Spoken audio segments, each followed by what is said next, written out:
এই এটাকে নিচ্ছে মানে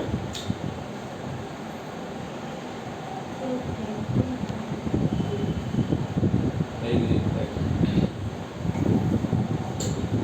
তো দেখ এইসব জায়গায় কি হয়, অনেক সময় কি হয় এইসব ছোট ছোট এই ইয়েগুলো না, এগুলোকে যদি আবার রিমুভ করতে চাই, এগুলোকে বা করতে চাস রোটো করতে, যেমন আমরা নর্মাল রোটো করে তো জানিসই, তারপর হেয়ার রোটো জানিস করে নিবি, ঠিক আছে, যেগুলো প্রচণ্ড টিপ সেগুলো তো ওপেন স্প্লাইন দিয়ে তুই স্প্লাইন দিয়ে রোটো করেই নিবি, কিন্তু এইগুলো একটু ওপেন স্প্লাইনে হয় না, ঠিক আছে, কেটে বেটে যায়। তার জন্য কী করবি, এখানে আমরা ট্যাপ প্রেস করে আরও কিলো রোটো পেন্ট কানেক্ট করলাম, ঠিক আছে, ভালোভাবে দেখবি।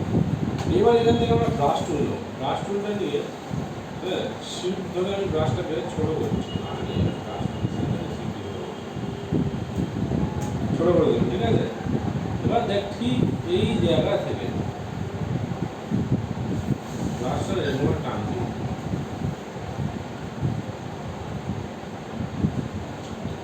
হয়ে গেল।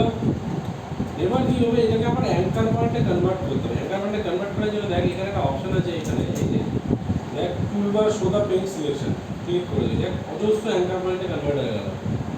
এত আমার অ্যাঙ্কার পয়েন্ট লাগবে না, যে কোনো অ্যাঙ্কার পয়েন্ট লাগবে সেগুলো শুধু ডিলিট করে দেয়,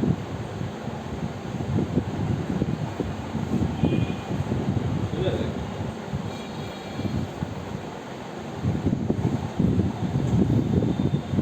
সাইন দেখছিস তো, হ্যাঁ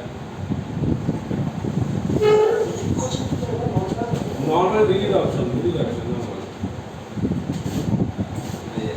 যত কম সংখ্যক অ্যাঙ্কার পয়েন্ট আছে তত কম সংখ্যক অ্যাঙ্কার পয়েন্ট তোর জন্য কাজে, বুঝতে পারছিস।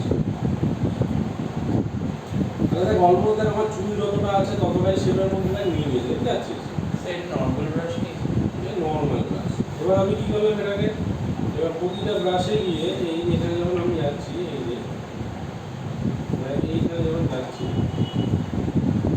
এই ফ্রেমগুলোকে আমি এখান থেকে অ্যাডজাস্ট করবো,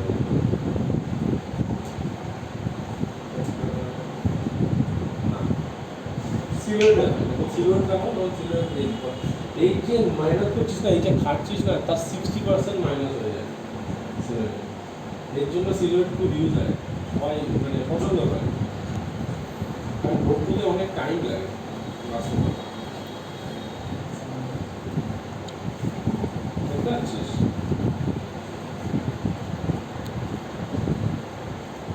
হয়ে গেল। এবার যেমন আমরা RGB দিয়ে বলি, এটাকে আমরা কি বললাম,